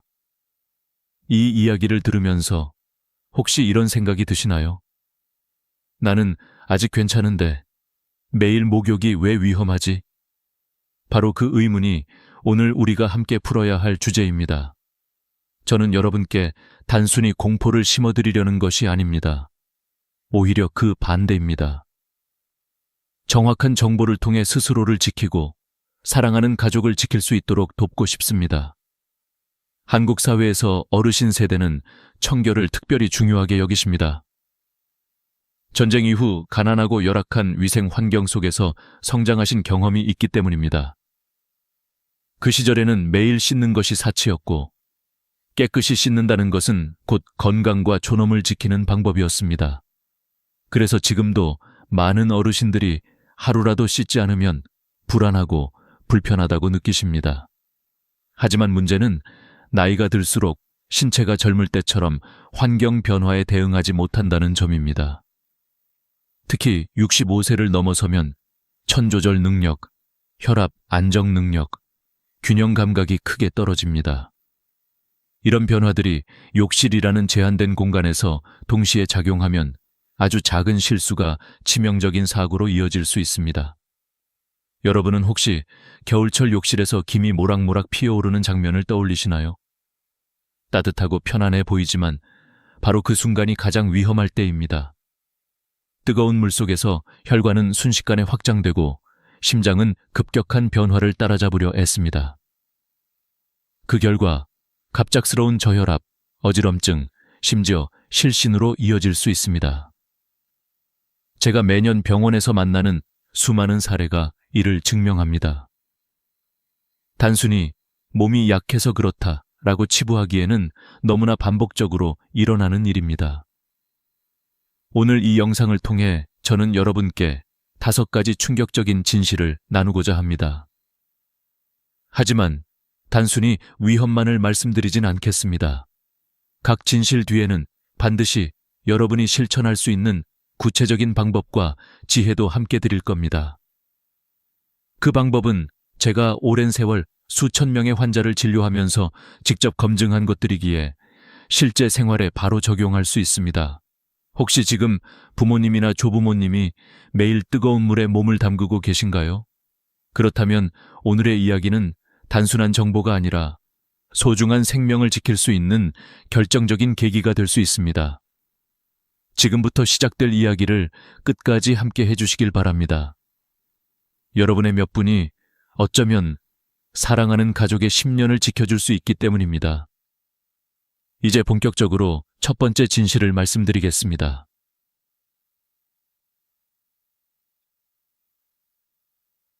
뜨거운 물의 함정, 한국의 겨울 유난히 차갑고 길지요.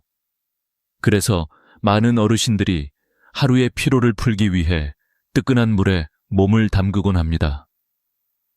마치 그 순간만큼은 모든 근심이 씻겨 내려가는 듯한 기분을 주기 때문입니다. 그러나 바로 그 따뜻함이 사실은 심장과 혈관에 가장 큰 부담을 주고 있다는 사실을 아시는 분들은 많지 않습니다. 제가 40년 동안 진료실에서 만난 수많은 환자들이 공통적으로 보였던 문제 중 하나가 바로 뜨거운 물로 인한 혈압 변화였습니다. 젊었을 때는 뜨거운 물이 몸의 피로를 풀어주지만 65세 이상이 되면 상황은 완전히 달라집니다. 혈관이 순간적으로 확장되며 혈압이 급격히 떨어지고 심장은 이 변화를 따라잡지 못해 심각한 부정맥이나 심부전으로 이어질 수 있습니다. 특히 고혈압이나 협심증, 심근경색을 앓았던 분들에게는 치명적일 수 있지요. 실제 사례를 하나 말씀드리겠습니다. 82세 김모 어르신은 평생 목욕광이라고 불릴 만큼 매일같이 뜨거운 물에 들어가셨습니다. 가족들도 늘 그 모습을 당연하게 받아들였고 어르신 스스로도 내 건강의 비결은 바로 매일 목욕이다 라고 자랑하셨습니다. 하지만 어느 겨울날 평소와 다름없이 뜨거운 물에 몸을 담그던 중 갑자기 호흡이 가빠지고 의식을 잃으셨습니다. 다행히 곁에 있던 아들이 급히 119에 신고해 목숨은 건지셨지만 이후로는 심장이 예전 같지 않아 약물 치료와 꾸준한 관리가 필요하게 되었습니다. 평생의 습관이 하루아침에 건강을 위협하는 순간으로 바뀐 것입니다. 여기서 우리가 주목해야 할 점은 과학적 근거입니다. 실제로 노인의 경우 41도 이상의 뜨거운 물에 15분 이상 몸을 담그면 심혈관계 부담이 2030% 증가한다는 연구 결과가 있습니다. 이는 단순히 휴식을 취하는 행위가 아니라 마치 가볍게 조깅을 하는 것과 비슷한 심장 부담을 주는 셈입니다. 젊은 사람이라면 괜찮을지 몰라도 이미 노화로 자율신경계가 약해진 65세 이상 어르신들에게는 위험한 도전이 될 수 있습니다. 저는 이러한 위험을 줄이기 위해 몇 가지 구체적인 방법을 환자들에게 늘 권장합니다. 첫째, 물의 온도를 반드시 38~40도 이하로 유지하세요. 손등에 물을 뿌려 편안하다라는 느낌이 들 정도가 가장 안전합니다. 둘째, 목욕 시간은 10분을 넘기지 않는 것이 좋습니다. 오랫동안 뜨거운 물에 있으면 몸은 편안해지는 듯하지만 사실은 심장은 그 시간 동안 끊임없이 무리를 당하고 있습니다. 셋째, 목욕 전후에는 반드시 충분히 수분을 섭취하세요. 탈수 상태에서 뜨거운 물에 들어가면 혈압이 더 쉽게 떨어집니다.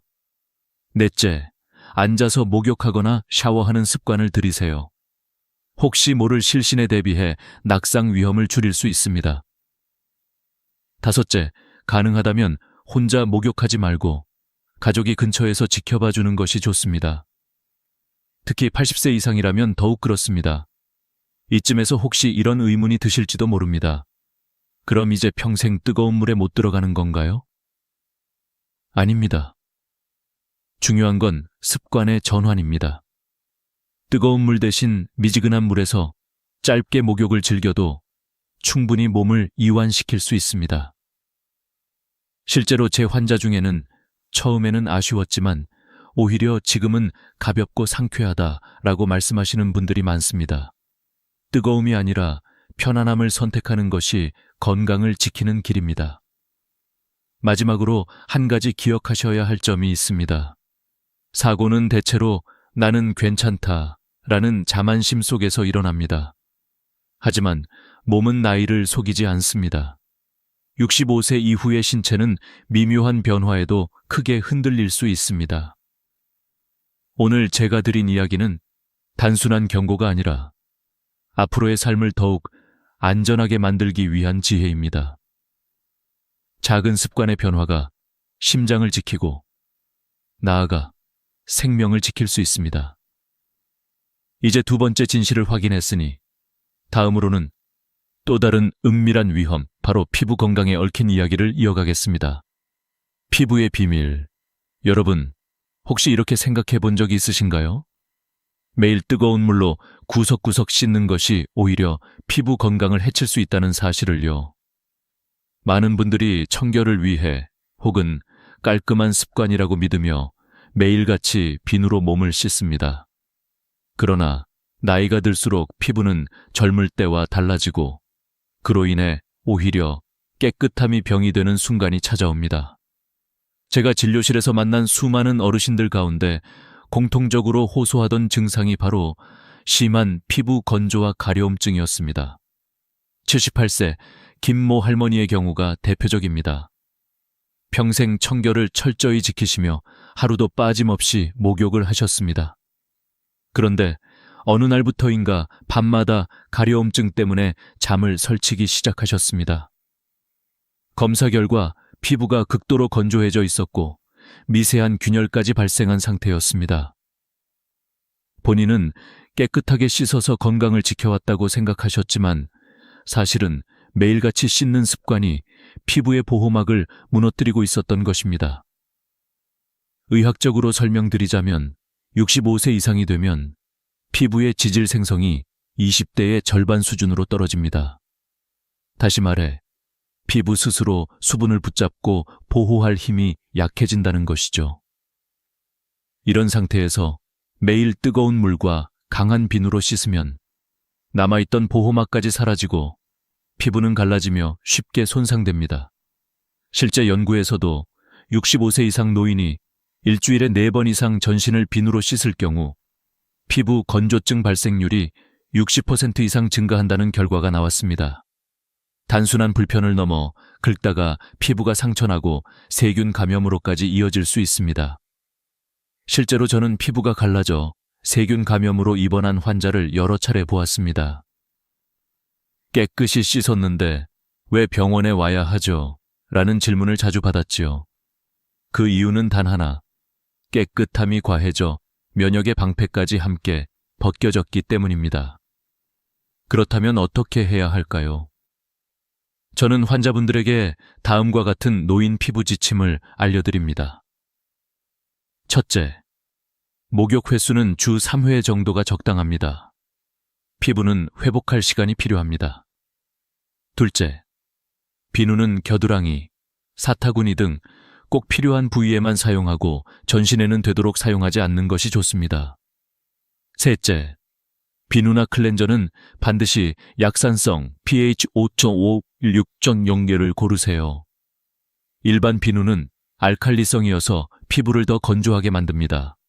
넷째, 목욕 직후 3분 이내에 보습제를 발라야 합니다. 이 짧은 황금 3분이 수분 증발을 막는 핵심입니다. 다섯째, 세라마이드나 히알루론산이 들어있는 보습제를 사용하세요. 세라마이드는 피부의 보습 장벽을 형성하고 히알루론산은 스펀지처럼 수분을 끌어당겨 촉촉함을 유지해줍니다. 제가 권한 이 방법을 2주간 실천하신 김모 할머니는 놀라운 변화를 경험했습니다. 밤마다 긁느라 잠을 못 이루시던 분이 가려움증이 80% 이상 줄어들었고 다시 평온한 수면을 되찾으셨습니다. 단순히 깨끗함을 줄였을 뿐인데 삶의 질이 달라진 것입니다. 혹시 지금 부모님이나 조부모님이 안 씻으면 더럽다 라는 이유로 매일같이 전신을 씻고 계신가요? 그렇다면 꼭 알려드리세요. 깨끗이 씻는 것이 항상 건강을 지켜주는 것이 아니라는 사실을요. 오히려 피부는 적당히 씻고 적절히 보호할 때 가장 건강합니다. 우리의 피부는 단순히 외부를 감싸는 껍질이 아닙니다. 세균과 외부 자극으로부터 우리 몸을 지키는 첫 번째 방어막입니다. 이 방어막이 무너지면 그 뒤의 건강도 쉽게 흔들리게 됩니다. 이제부터라도 매일 씻는 것이 좋은 것이라는 오래된 믿음을 내려놓고 피부의 언어에 귀 기울이시길 바랍니다. 그리고 여기서 중요한 교훈은 하나입니다. 노년기의 건강은 과유불급, 주구호 유부지이라는 사실입니다. 너무 과한 청결은 병을 부르고 적당한 청결과 보습이 오히려 건강을 지켜줍니다. 이제 피부의 이야기를 마치고 곧 이어질 부분에서는 욕실이라는 공간에서 벌어지는 또 다른 위험, 바로 낙상사고에 대해 말씀드리겠습니다. 욕실의 위험한 순간. 여러분, 집안에서 가장 안전해 보이는 공간이 어디라고 생각하시나요? 거실일까요? 아니면 침실일까요? 많은 분들이 욕실을 크게 위험한 장소라고 생각하지 않습니다. 하지만 제가 수십 년간 진료하면서 가장 자주 접했던 노인 외상사고의 현장은 바로 욕실이었습니다. 그 중에서도 목욕 중 혹은 목욕 직후에 발생한 낙상은 삶의 방향을 완전히 바꾸어 놓는 치명적인 결과로 이어지곤 했습니다. 실제로 88세 이 모 어르신의 경우가 떠오릅니다. 겨울철 어느 날 목욕을 마치고 욕조에서 나오던 중 발이 미끄러져 그대로 넘어지셨습니다. 결과는 고관절 골절이었습니다. 수술은 무사히 끝났지만 그 이후로는 혼자 걷는 것이 불가능해졌습니다. 평생 독립적으로 생활하시던 분이 하루아침에 휠체어에 의존하게 된 것입니다. 그분은 욕실에서 단 한 번 넘어진 게 내 삶을 송두리째 바꿔버렸다라고 눈물을 흘리셨습니다. 연구 결과에 따르면 65세 이상 노인의 욕실 낙상 중 38%가 목욕 중이나 직후에 발생합니다. 특히 고관절 골절은 노인에게 가장 치명적인 외상 중 하나입니다. 세브란스 병원의 연구에서는 80세 이상 노인이 고관절 골절을 당했을 때 1년 내 사망률이 무려 25%에 달한다는 결과가 나왔습니다. 즉, 4분 중 1분이 단 한 번의 낙상으로 인해 삶을 마감하게 된다는 뜻입니다. 단순히 한 번 넘어졌다가 결코 가벼운 일이 아닌 것입니다. 왜 이렇게 욕실에서의 낙상이 위험할까요? 첫째, 욕실은 늘 젖어 있어서 바닥이 미끄럽습니다. 둘째, 뜨거운 물로 인해 혈압이 순간적으로 떨어지고 어지럼증이 생기기 쉽습니다. 셋째, 노화로 인한 균형 감각의 저하가 겹치면서 작은 실수도 크게 확대됩니다. 이러한 3가지 요인이 동시에 작용하면서 욕실은 사실상 은밀한 위험지대가 되는 것이지요.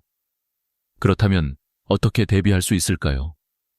저는 환자들에게 항상 몇 가지 간단하지만 효과적인 방법을 강조합니다. 첫째, 욕실 바닥에는 반드시 미끄럼 방지 매트를 깔아두세요. 작은 투자로 가장 큰 효과를 볼 수 있는 안전장치입니다. 둘째, 욕조와 변기 주변에는 손잡이를 설치하세요. 갑작스러운 어지럼증이 왔을 때 이 손잡이가 생명을 지킬 수도 있습니다. 셋째, 욕실 의자를 활용하세요.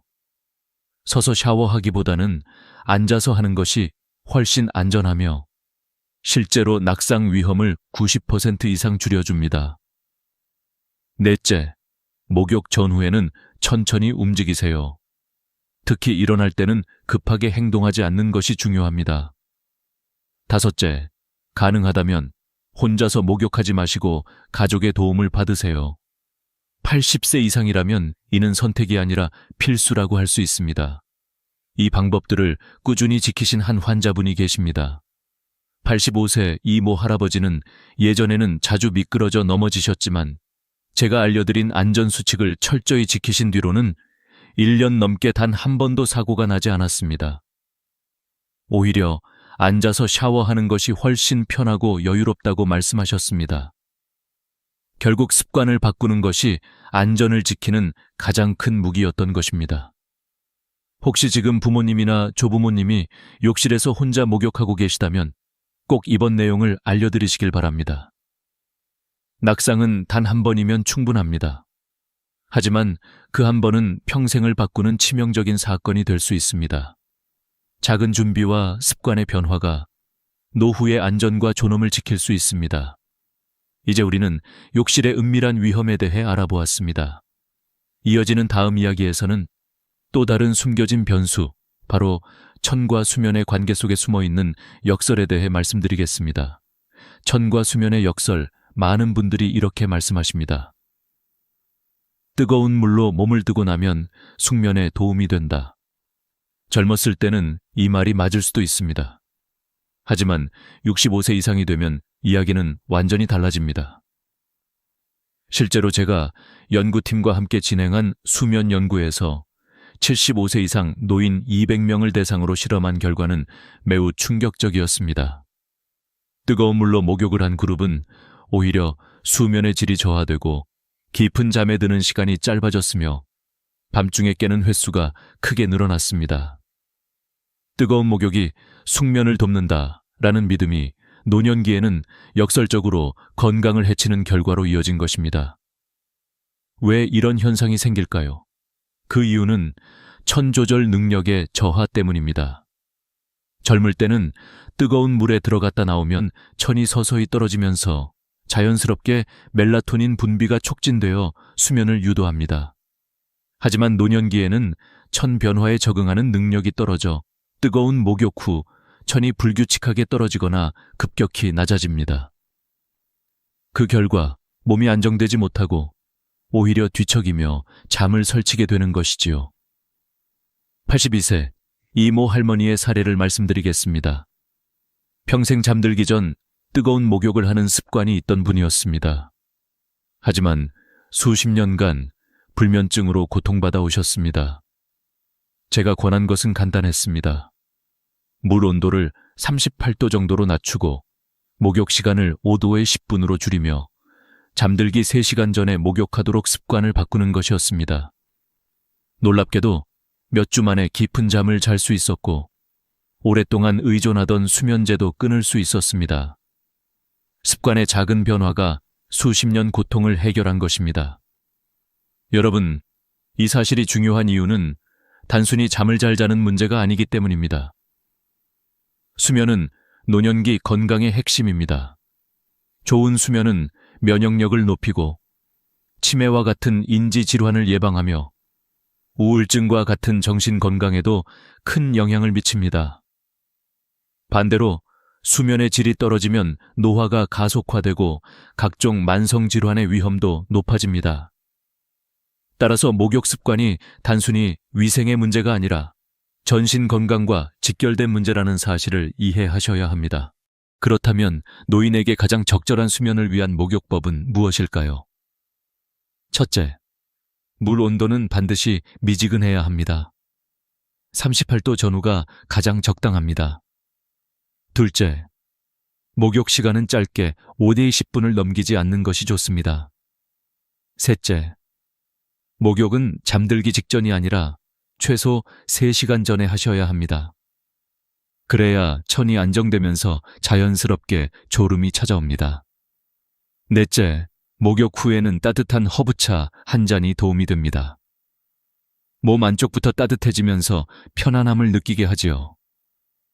다섯째, 전신 목욕 대신 발만 담그는 조격을 활용하는 것도 좋습니다. 발을 따뜻하게 하면 전신 혈액순환이 개선되면서 이완 효과를 얻을 수 있기 때문입니다. 78세, 박모 어르신의 이야기는 많은 분들께 교훈이 됩니다. 20년 동안 불면증에 시달리며 약에 의존하던 분이었습니다. 그런데 뜨거운 목욕 대신 미지근한 조격으로 바꾸고 시간을 3시간 앞당기니 20년 만에 처음으로 약 없이 깊은 잠을 잘 수 있었습니다. 그분은 눈물을 흘리며 이렇게 간단한 방법으로 내 인생이 바뀔 줄은 몰랐다고 말씀하셨습니다. 이처럼 청과 수면의 관계는 우리가 흔히 알고 있는 상식과 다를 수 있습니다. 젊었을 때의 습관을 그대로 이어가는 것이 오히려 해가 될 수 있다는 점, 이것이 바로 노년기의 역설입니다. 여러분, 혹시 지금 부모님이나 조부모님이 잠을 잘 못 이루고 계신가요? 그렇다면 오늘 말씀드린 내용을 꼭 권해드리세요. 숙면은 노년의 삶의 질을 결정짓는 가장 중요한 요소입니다. 단순한 목욕 습관의 변화만으로도 인생이 달라질 수 있습니다. 이제 우리는 천과 수면에 숨겨진 역설을 확인했습니다. 다음으로는 너무 깨끗하려다 오히려 병을 불러오는 놀라운 현상, 바로 청결의 역효과에 대해 말씀드리겠습니다. 깨끗함의 역효과, 우리는 평생 이렇게 배워왔습니다. 깨끗이 씻어야 건강하다. 그러나 노년기에 들어서면 이 상식이 오히려 독이 될 수 있다는 사실 믿기시나요? 저는 수많은 환자들을 통해 이 역설적인 진실을 확인했습니다. 너무 자주, 너무 강하게 씻는 습관이 오히려 몸의 방어막을 무너뜨리고 각종 질환을 불러오는 원인이 되곤 했습니다. 우리 피부에는 마이크로바이옴이라고 불리는 수많은 유익한 세균이 살고 있습니다. 이 좋은 세균들은 나쁜 세균이 침투하지 못하도록 막아주는 보이지 않는 군대와도 같습니다. 하지만 매일 비누와 항균 제품으로 전신을 씻어내면 이 군대마저 함께 사라지게 됩니다. 젊을 때는 빠르게 회복되던 균형이 노년기에는 회복 속도가 크게 늦어집니다. 그 결과 피부 면역력이 약해지고 작은 상처나 자극에도 쉽게 감염이 발생하는 것이지요. 83세정 모 할머니의 사례는 이를 잘 보여줍니다. 평생 하루도 빠짐없이 전신을 비누로 씻으시며 내 건강 비결은 청결이라고 자랑하셨습니다. 그러나 매년 겨울마다 피부 감염으로 병원을 찾으셔야 했습니다. 검사 결과는 단순했습니다. 좋은 세균이 사라져 피부 방어력이 약해진 탓이었습니다. 결국 너무 청결했기 때문에 병에 걸린 것이었습니다. 연구에서도 같은 결과가 드러납니다. 매일 비누로 전신을 씻는 75세 이상 노인은 일주일에 2세 3회만 목욕하는 노인에 비해 피부 면역력이 평균 35% 낮았습니다. 또 다른 연구에서는 매일 목욕하는 노인들이 상기도 감염, 즉 감기나 기관지염에 더 자주 걸린다는 결과도 나왔습니다. 피부 면역 체계와 호흡기 면역은 긴밀히 연결되어 있기 때문입니다. 깨끗함이 곧 건강이라는 믿음이 노년기에는 오히려 병의 문을 열어주는 셈입니다. 그렇다면 어떻게 해야 할까요? 첫째, 전신 목욕은 주 200%로 유지하세요. 건조한 환경은 피부 세균 균형을 쉽게 무너뜨립니다. 실제로 83세 경모 할머니는 이러한 방법을 1년간 꾸준히 실천하셨습니다. 결과는 놀라웠습니다. 이전에는 매년 겨울마다 반복되던 피부 감염이 단 한 번도 발생하지 않았습니다. 오히려 피부가 촉촉하고 건강해졌다고 기뻐하셨습니다. 여러분, 여기서 중요한 교훈은 하나입니다. 노년기의 건강은 깨끗함의 정도가 아니라 균형에서 결정된다는 것입니다. 너무 더럽게 지내도 문제지만 너무 과하게 씻어도 문제입니다. 특히 나이가 들수록 적당함이 최고의 약이 됩니다. 혹시 지금 부모님이나 조부모님이 항균 제품을 쓰며 매일같이 전신을 씻고 계신가요? 그렇다면 오늘의 이야기를 꼭 알려드리세요. 깨끗함이 곧 건강이라는 믿음이 오히려 병의 원인이 될 수 있다는 사실을요. 이제 우리는 청결의 역효과까지 확인했습니다. 마지막으로 지금까지 말씀드린 모든 내용을 종합하여 삶의 지혜와 마무리의 메시지를 나누고자 합니다. 삶의 지혜와 마무리 여러분, 지금까지 저는 노년기의 목욕과 관련된 5가지 충격적인 진실을 말씀드렸습니다. 뜨거운 물이 심장을 위협하고 매일 목욕이 피부를 건조하게 만들며 욕실에서의 작은 낙상이 인생을 바꿀 수 있다는 사실, 청과 수면의 역설, 그리고 과도한 청결이 오히려 면역을 약하게 한다는 점까지 들으시면서 혹시 마음이 무거워지셨나요? 하지만 걱정하지 마십시오. 오늘의 이야기는 단순히 공포를 전하기 위한 것이 아니라 삶을 지키는 지혜를 나누기 위한 것이었습니다. 저는 수많은 환자들을 만나면서 한 가지 공통된 깨달음을 얻었습니다. 노년기의 건강은 많이 하는 것이 아니라 적절히 하는 것에서 온다는 사실입니다. 너무 많이 씻고 너무 뜨겁게 하고 너무 오래 하는 것이 아니라 적절한 횟수와 적당한 온도, 그리고 균형 잡힌 습관이 오히려 건강을 지켜줍니다. 93세 환자분 한 분은 이렇게 말씀하셨습니다. 어릴 땐 물이 귀해서 못 씻었고 늙어서는 물이 많아도 많이 씻으면 안 된다고 하니 결국 인생은 적당해야 하더군요. 그분의 말이 제 마음에 오래 남았습니다. 삶은 늘 균형을 요구합니다. 청결과 건강의 관계도 마찬가지입니다. 여러분, 이제부터라도 습관을 조금씩 바꿔보시길 권합니다. 주 2세 3회 전신 목욕만으로도 충분히 청결을 유지할 수 있습니다. 냄새가 나는 부위만 매일 부분 세정을 하셔도 위생에는 아무 문제가 없습니다. 무엇보다 가족들과의 대화가 중요합니다. 직접적으로 목욕을 줄이세요 라고 말씀드리면 반발심이 생길 수 있습니다. 대신 이렇게 접근해 보세요. 어머니, 요즘 의사 선생님이 그러시던데 나이가 들면 피부가 달라져서 매일 씻으면 오히려 건강에 해롭다고 하네요. 한번 같이 새로운 방법을 해보는 게 어떨까요? 또 한 가지 중요한 점은 평생의 습관은 하루아침에 바뀌지 않는다는 것입니다. 주 7회를 3회로 갑자기 줄이는 것이 아니라 먼저 6회, 그 다음 5회로 서서히 줄여나가는 방식이 훨씬 효과적입니다. 실제로 많은 환자분들이 이렇게 점진적으로 목욕 횟수를 줄이면서 더 건강해지고 삶의 질도 높아졌습니다. 오늘의 이야기를 통해 저는 여러분께 단순한 의학적 지식을 넘어 인생의 지혜를 전하고 싶었습니다. 노년기의 건강은 거창한 약이나 특별한 치료에서 오는 것이 아닙니다.